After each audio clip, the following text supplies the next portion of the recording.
আসসালামু আলাইকুম ওয়া রাহমাতুল্লাহি তাআলা ওয়া বারাকাতুহু।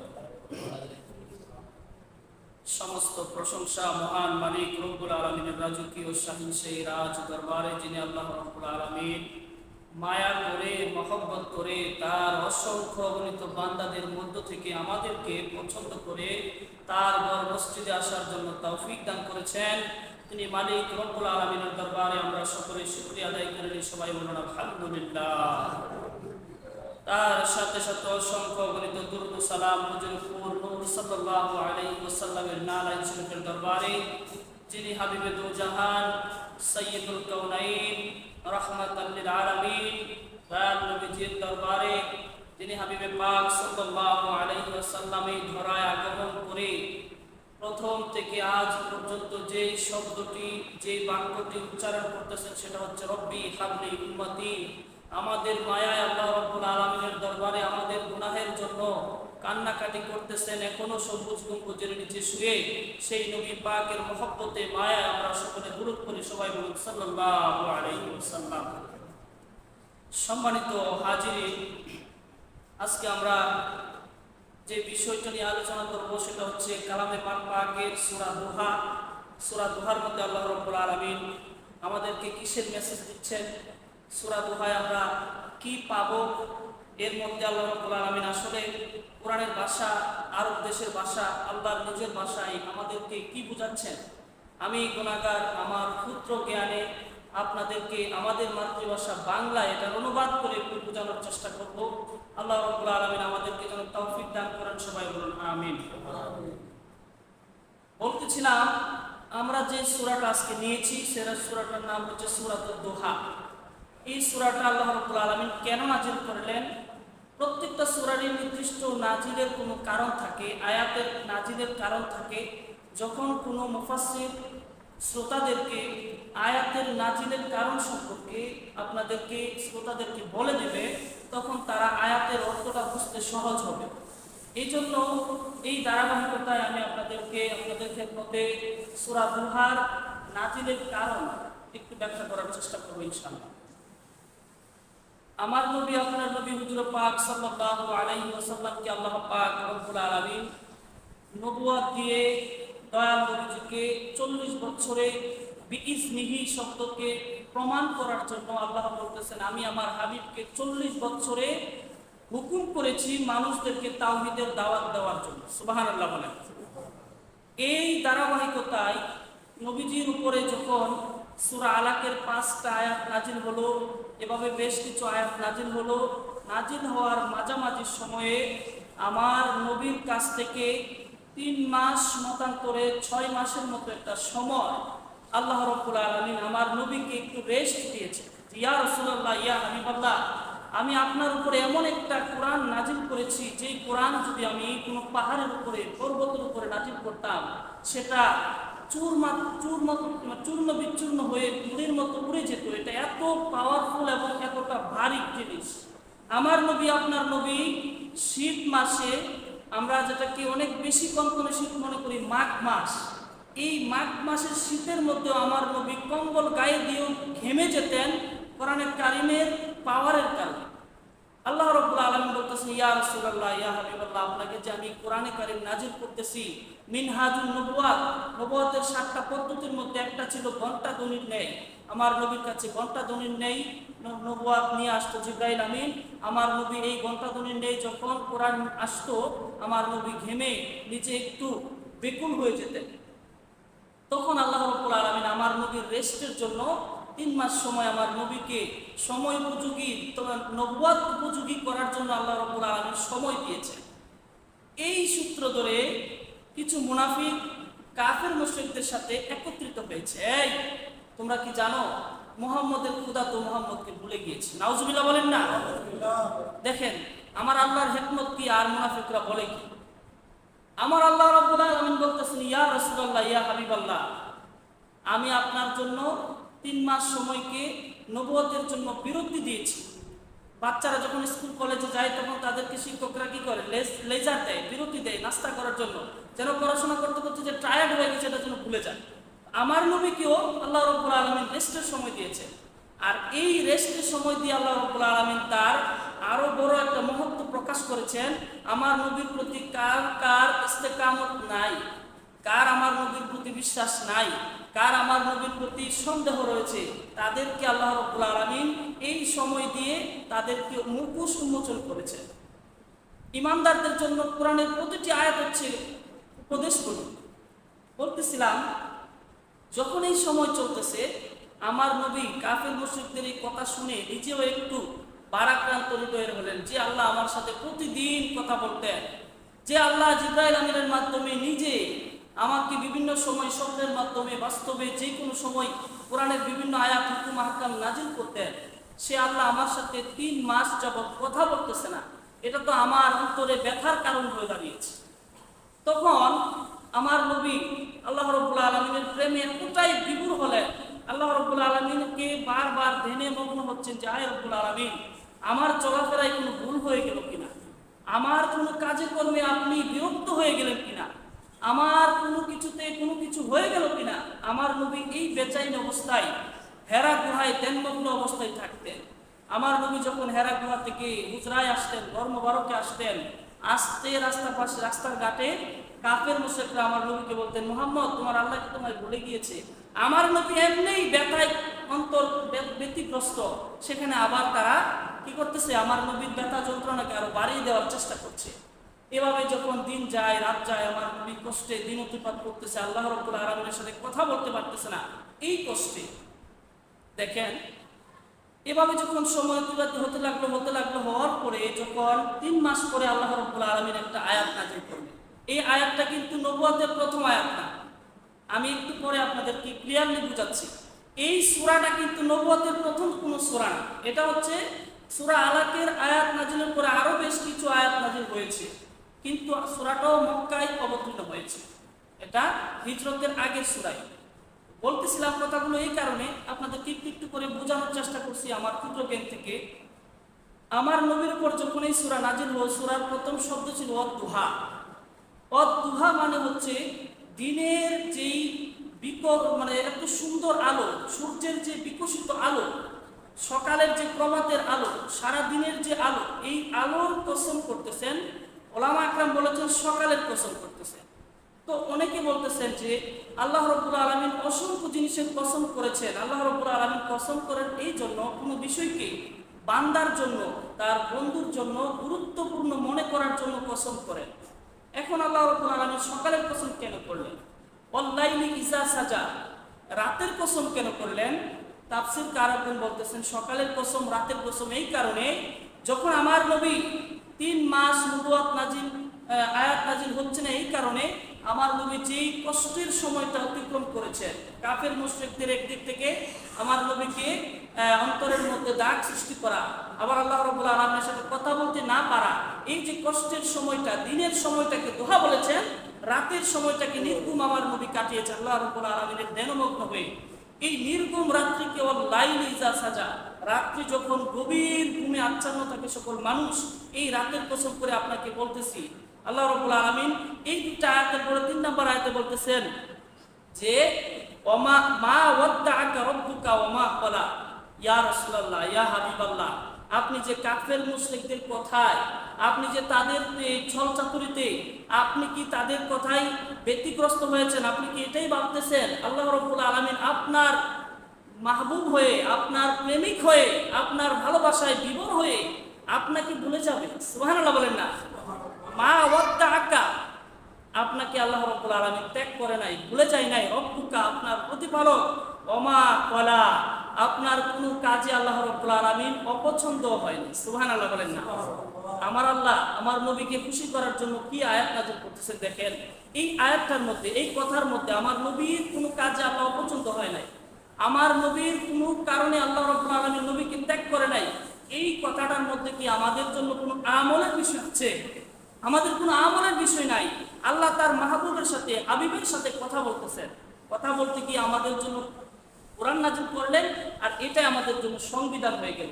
আল্লাহ তার রাসূল যেই কথা বলেন সেটা আমাদের জন্য সংবিধান। আর এই সংবিধানে আল্লাহ আমার নবীকে খুশি করার জন্য চেষ্টা করতেছেন। 3 মাস পরে আমার নবীকে যখন কথা বলতে শুরু করলেন নবীর সাথে, আমার নবীকে খুশি করার জন্য আল্লাহ রাব্বুল আলামিন কি কি শব্দ ব্যবহার করেছেন। বাজান, প্রেমের নজর যদি একটু তাকায় দেখেন, আমার নবীর প্রেমে করতে আপনি বাধ্য হবেন। আল্লাহ রাব্বুল আলামিন 4 নম্বর আয়াতে বলতেছেন, ওয়ালাল আখিরাতু খায়রুল লাকা মিনাল উলা। ইয়া রাসূলুল্লাহ, ইয়া হাবিবাল্লাহ, যেই সময় আমি আপনার সাথে কথা বলি নাই, যেই কষ্টের সময়টা আপনি অতিবাহিত করেছেন, এর পরবর্তী সময় মানে আজকের পর থেকে আপনার সময়টা আগের সময় থেকে ভালো যাবে। সুবহানাল্লাহ বলেন। এই তাফসীরকাররা কোন আয়াতের ব্যাখ্যা করেছেন, আমার নবীর দুনিয়াবী 63 বছর জিন্দেগিতে যে কাফের মুশরিকদের অত্যাচার নির্যাতন সহ্য করেছেন, আমার নবী কাল কিয়ামতের ময়দানে আখিরাতে জান্নাতে আমার নবী এই দুনিয়ার জীবনের চেয়ে আখিরাতের জীবনটা কল্যাণের পাবেন। সুবহানাল্লাহ বলেন।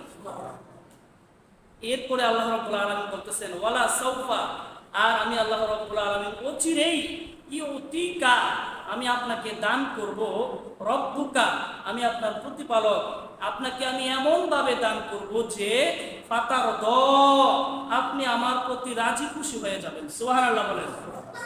এখন আপনাদেরকে ইউতিকা শব্দটা বোঝানোর জন্য, একটু ব্যাখ্যা করার জন্য সবচাইতে উত্তম তাফসীর হচ্ছে কোরআনের একটা আয়াত দিয়ে, কোরআনের একটা শব্দ দিয়ে অন্য শব্দকে ব্যাখ্যা করা। আল্লাহ রাব্বুল আলামিন সূরা কাউসারের প্রথম আয়াতে আ'তাইনাকা শব্দটা ব্যবহার করেছেন। এই শব্দটা হচ্ছে মাজি, মাজি হচ্ছে অতীতকাল। আমার নবীকে আল্লাহ রাব্বুল আলামিন বলতেছেন আ'তাইনাকা, আমি আপনাকে দান করে দিয়েছি। সুবহানাল্লাহ বলেন। আর এই আয়াতে আল্লাহ রাব্বুল আলামিন বলতেছেন ইউতিকা, আমি আপনাকে দান করব। খেয়াল করেন, এক আয়াতে আল্লাহ বলতেছেন নবীকে দান করে দিয়েছেন, আর এক আয়াতে আল্লাহ বলতেছেন আমি আপনাকে দান করব। দুটি কথাই আল্লাহ রাব্বুল আলামিন ও তার রাসূলের জন্য সঠিক। কেন?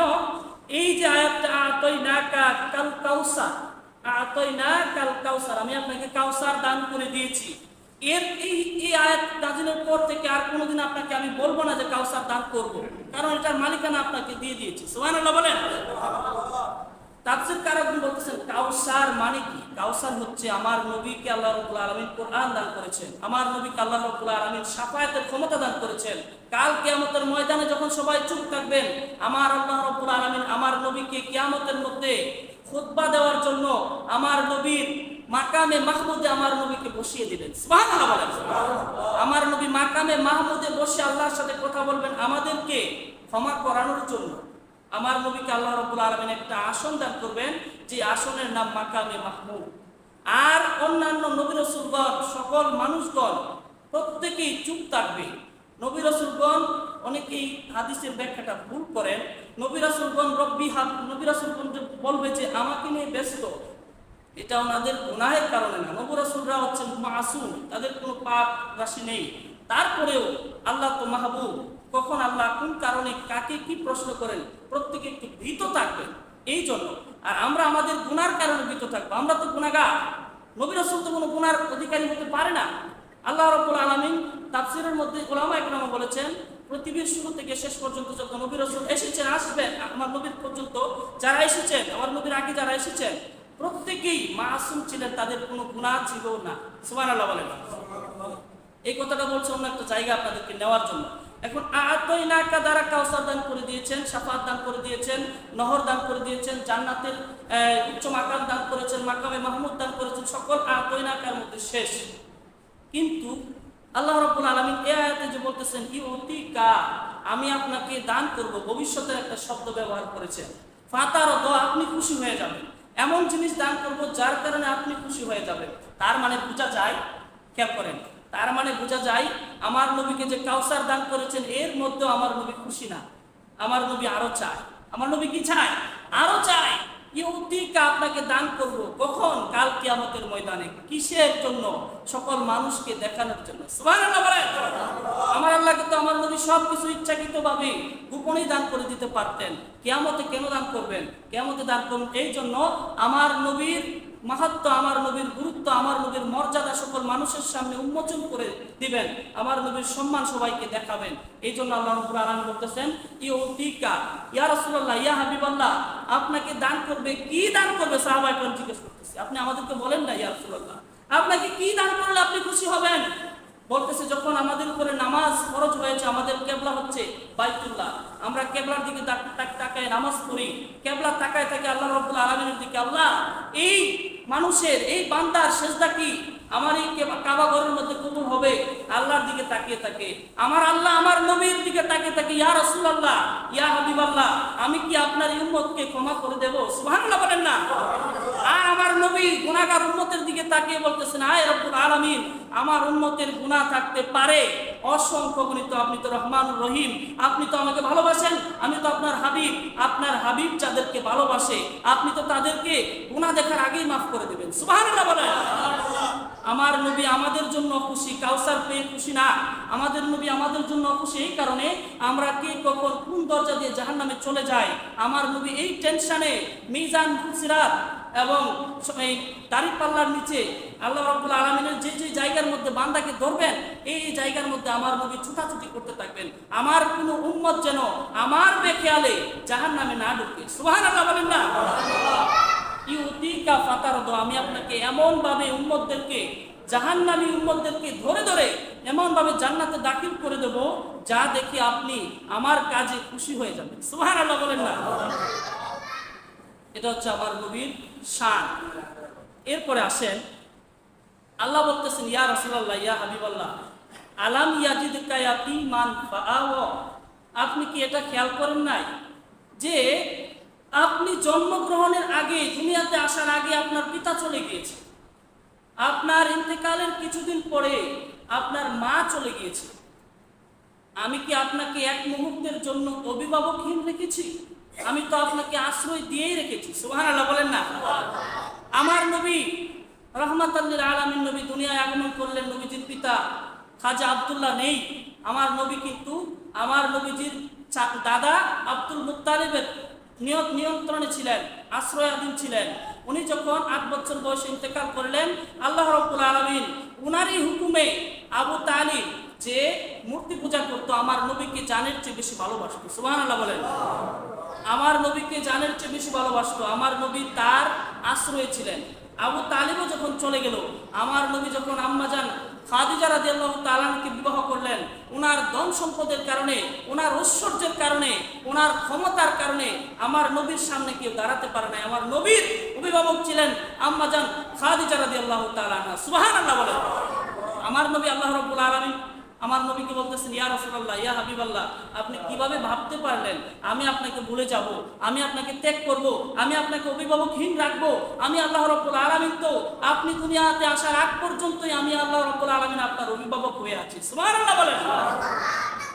আপনারা যারা দিনদার মুমিন মুসলমান, দয়াল নবীজির প্রেম আশিক যারা আছেন, আপনারা অবশ্যই বুঝবেন, কারণ আশিককে বোঝাতে বেশি শব্দ ব্যবহার করতে হয় না। যারা আশিক নয় তাদেরকে সারা কোরআন শোনালেও কোনো কাজে আসবে না। আমরা একটু করে একটা গজল শুনবো। আমাদের প্রখ্যাত দিনদার আমলদার পীর সাহেব, উনি হচ্ছেন আল্লামা অলিউল্লাহ আশিকি হুজুর। উনি অত্যন্ত নবীপ্রেমী, প্রতি মুহূর্তে নবীর প্রেমের জন্য ওনার ভিতর থেকে গজল চলে আসে। গজলটা কেমন দেখেন। উনি বলতেছেন যে, আমি কিন্তু এতক্ষণ আমার নিজ থেকে কোনো কথা বলি নাই, কোরআনের মধ্যে যা আছে তার অনুবাদ, শুধু বাংলাটা আমার জ্ঞানে যতটুকু ধরেছে আমি এতটুকুই বলেছি, আমার নিজ থেকে কোনো কথা বলি নাই। কিন্তু উনি কি বলতেছেন দেখেন, কোরআনে তো নবীজির শান মুনাফিক দেখে না, কোরআনে তো নবীজির শান মুনাফিক দেখে না, ইমানদার দিওয়ানা যেতে চাই মদিনা। আপনারা কি মদিনা যাইতে চান? টাকা থাক বা না থাক, চাইতে চান কি চান না? যদি দয়াল নবীজি আপনার মহব্বতে, আপনার ভালোবাসায়, আপনার প্রেমে, আপনার ভাঙ্গা করে ঘুমের মধ্যে এসে দেখা দিয়ে দেয়, মদিনা যাওয়ার কি দরকার আছে? সুবহানাল্লাহ বলেন না? নবী অসংখ্য অগণিত রিকশাওয়ালা, চামার মুচি, প্রত্যেকের যাদের টাকা পয়সা নাই মক্কা মদিনা যাওয়ার, তাদের ঘরে এসে আমার নবী তাদের ভালোবাসা দেখে নিজে এসে দেখা দিয়ে যায়, সেই নবীকে আমরা দেখতে চাই কি চাই না? আমরা একটু একটু করে বলবো। কোরআনে তো নবীজির শান মুনাফিক দেখে না, কোরআনে তো নবীজির শান মুনাফিক দেখে না, ইমানদার দেওয়ানা যেতে চাই মদিনা, ইমানদার দেওয়ানা যেতে চাই মদিনা।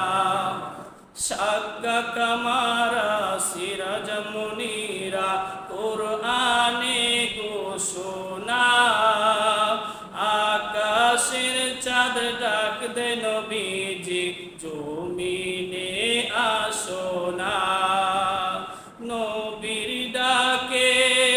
আমি শেষ করলে আপনারা ইয়া রাসূলুল্লাহ বলতে পারবেন? আমি একটা টান দেবো, এরপরে আপনারা ইয়া রাসূলুল্লাহ বলবেন।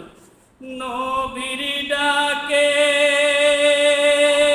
ইয়া রাসূলুল্লাহ, নবীর ডাকে আকাশের চাঁদ টুকরা হয় দুখানা, ইমানদার দেওয়ানা যেতে চাই মদিনা, ইমানদার দেওয়ানা যেতে চাই মদিনা।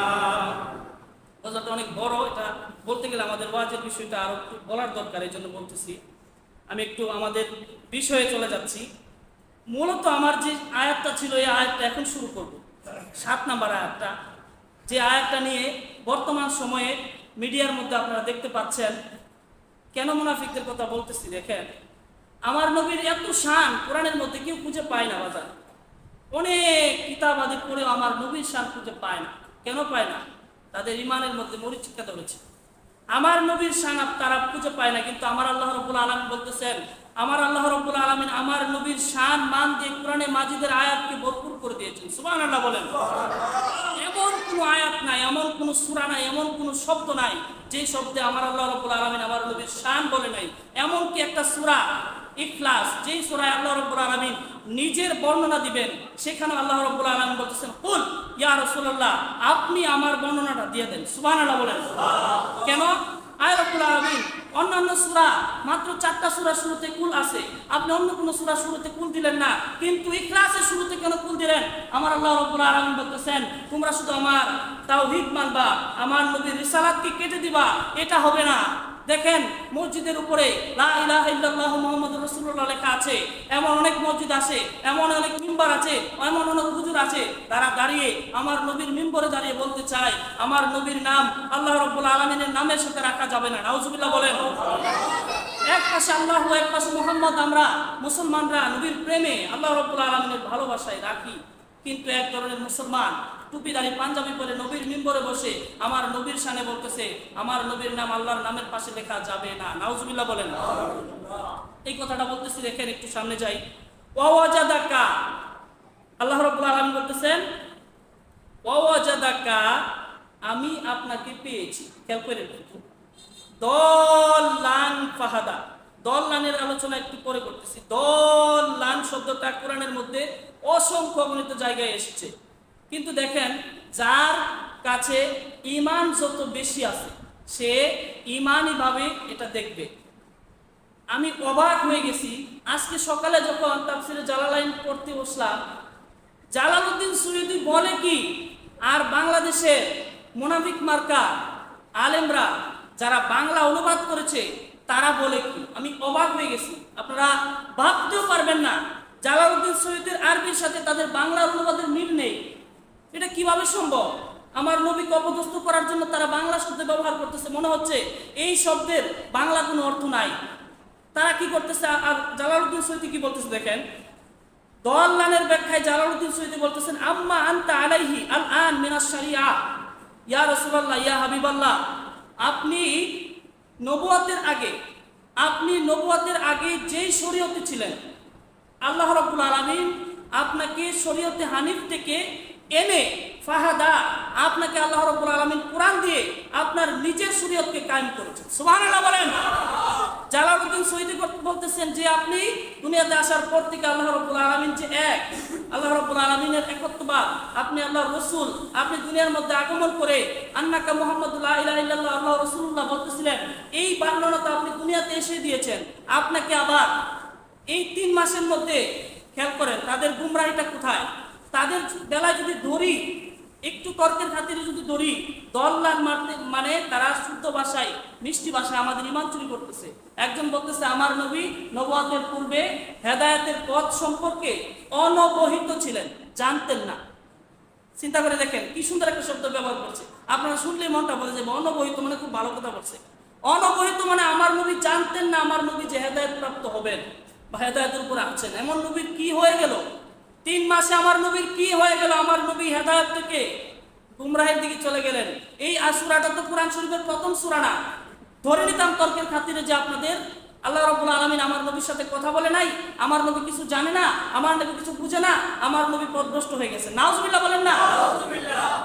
এটা কোরআন শরীফের বেশ কয়েকটা আয়াতের পরে নাজিল হয়েছে।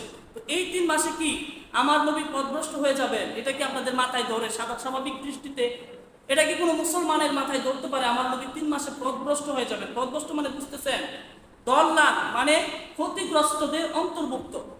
নবী রাসূল কিভাবে ক্ষতিগ্রস্তদের অন্তর্ভুক্ত হতে পারেন? এই জন্য আপনাদেরকে সূরা ইউসুফে নিয়ে যাচ্ছি। এই শব্দটি ইউসুফের মধ্যে আসছে। ইউসুফের মধ্যে বলতেছেন ইন্না আবাকা লাফি দলালিন মুবিন। ইউসুফ আলাইহিস সালামের ভাইরা যখন উনি সহ 12 জন ছিলেন, 11 জন বলতেছে আমাদের পিতা ইউসুফকে বেশি ভালোবাসে, বাসতেই পারে। আমরা তো 11 জন, পিতা আর ইউসুফ তো 2 জন, আমাদের শক্তি বেশি না কম? সবাই বলতেছে বেশি।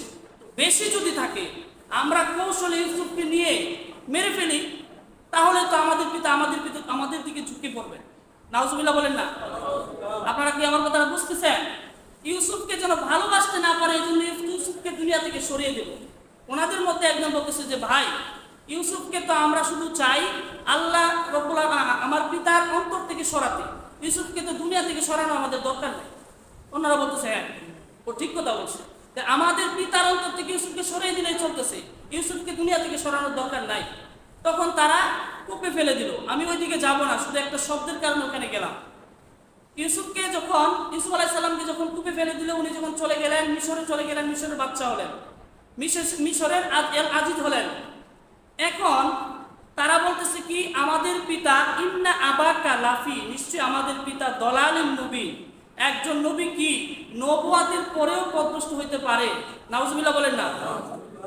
ওনার সন্তানেরা সবাই জানতেন ইয়াকুব আলাইহিস সালাম নবী। দলালান শব্দটা যে তারা ব্যবহার করলো, ওনারা কি বলতে চাইতেছে যে ওনাদের পিতা খেয়াল করেন, ওনারা কি বলতে চাচ্ছে আমাদের বাংলাদেশের যারা মুফাসসির আমাদের নবীকে যারা পথভ্রষ্ট বলতে চায় তাদের ভাষায় বলতে হচ্ছে?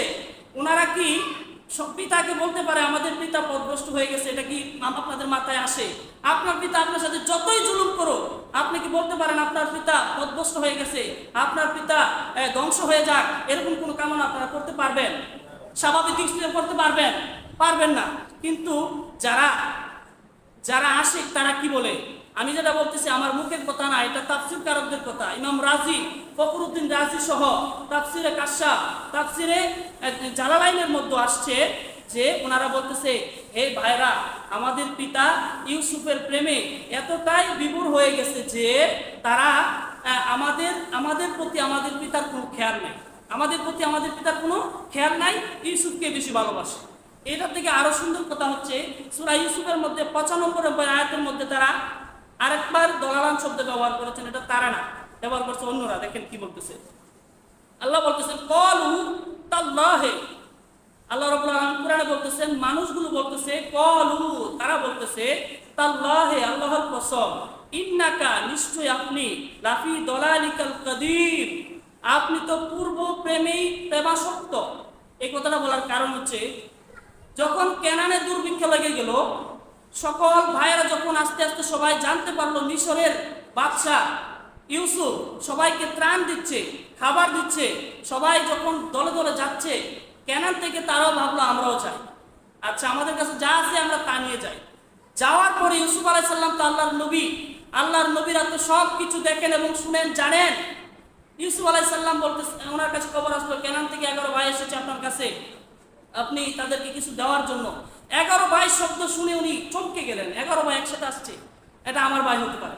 উনি বলতেছে তাদেরকে সম্মানের সাথে আমার রাজদরবারে নিয়ে আসো। উনি দূর থেকে তাদেরকে দেখতেছেন, কিন্তু ওনারা তাকে দেখতেছেন না।